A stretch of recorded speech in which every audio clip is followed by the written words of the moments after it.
Šie visi ir vienādi. Tur ir kāds augšā.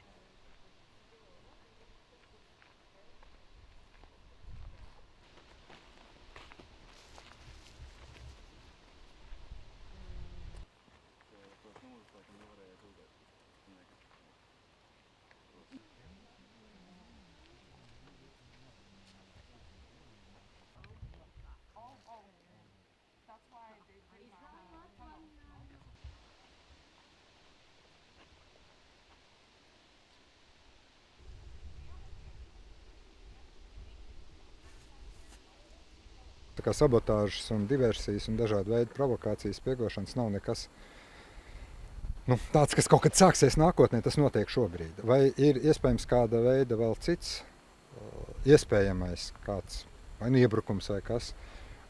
Mēs šobrīd strādājam no pieņēmuma, ka jābūt gataviem uz jebkuru scenāriju. Mēs ļoti, ļoti rūpīgi kopā ar mūsu NATO sabiedrotajiem sekojam tam, kas notiek aiz mūsu robežām. Dažāda veida potenciālajām militārās tehnikas vai vienību koncentrācijas pazīmēm. Tā, lai mēs varam šo saucamo nulli, pirmo centimetru pa katru centimetru cīnīties. Tas ir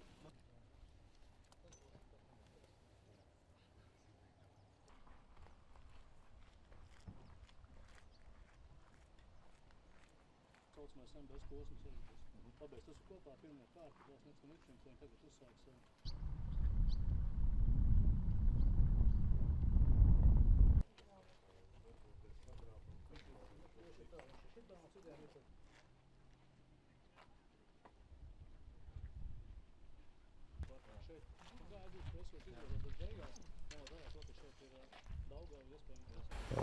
Jāsaka, ka diemžēl, varbūt ja salīdzina 5 gadus vecu pagātni, tad tas koncentrēšanās laiks būtu daudz īsāks nekā, piemēram, 21. gadā.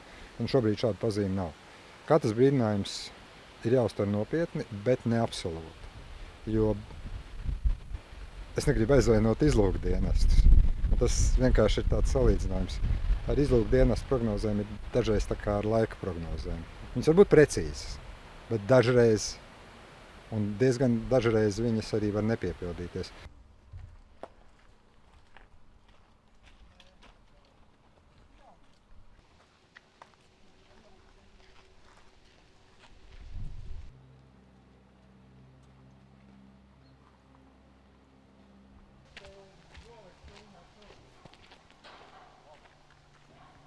I think that partly this is because Latvia will have elections in October, that's number one.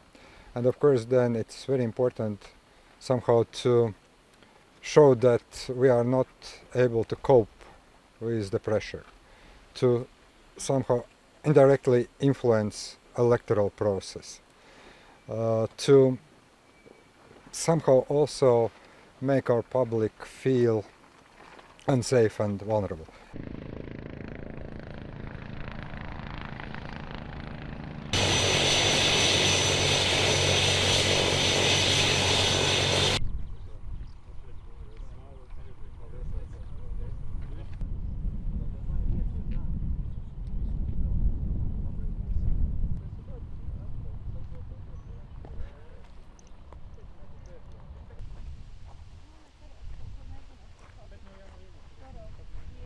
Belarusian border guards are like corrupted ones, and then they are taking bribes to allow migrants enter this border area and illegally cross the border. And so this is information what we have, and fact is that our General Prosecutor Service started a criminal procedure against the Belarusian regime.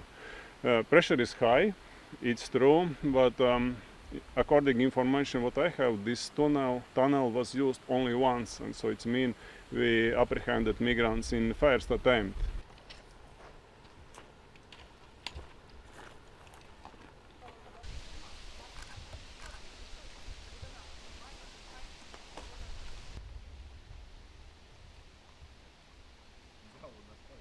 Kā viņi nāk, un tad pasakot līdz tam, un tur mēs tad nointervētos. Mēs gribam pateikt tiem, kas organizē, lūdzu, nododiet viņiem ziņu, ka viss šodien tiks pielikts punkts. Šodien sākās operācija Vilkats, kurā tiks pielikts punkts šai organizētajai darbībai. Jo Mēs pieliekam visus resursus, gan militārie, un šī militāra operācija, kurā būs tieši ar iesaist ar robežsargiem, ar policijas spēku, ar dienestiem. Iesākumā es vēlos pateikt paldies visiem robežsargiem. Galvenais mērķis mums ir apturēt Baltkrievijas īstenoto hibrīdu apdraudējumu pret Latvijas valsti, apturēt nelegālu imigrāciju kopumā. Operācijas laikā tiks pastiprināta Latvijas austrumu robežu apsardzība, nodrošināta ciešāka valsts robežsardzes, valsts policijas, nacionālo bruņoto spēku un drošības dienas sadarbība, kā arī intensīvāk izmantotas bezpilotu lidaparātu sistēmas nelegālo robežu čērsotāju atgrīnai, atklāšanai un aizturēšanai.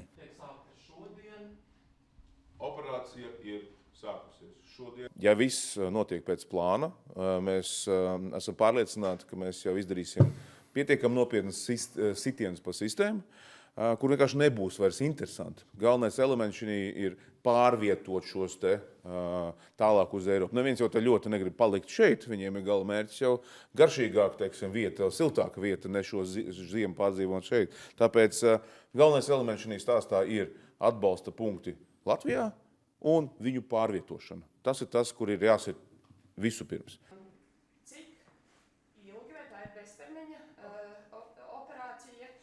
Par to runāsim, jo mums ir nepieciešams arī pārtraukt šo te finansēšanas modeli. Mums ir jāpadara viss neinteresantāk, ka tiek izvēlēta Latvija. Mēs arī iesim palīgā, ja tas notiks Lietuvā. Mēs arī par to esam runājuši, vai tas notiks Igaunijā vai Polijā, jo šī lieta migrē. Viņi vienkārši migrē tur, kur vieglāk to ir izdarīt. Tāpēc mēs nedrīkstam būt vieglākā vieta visnotaļ.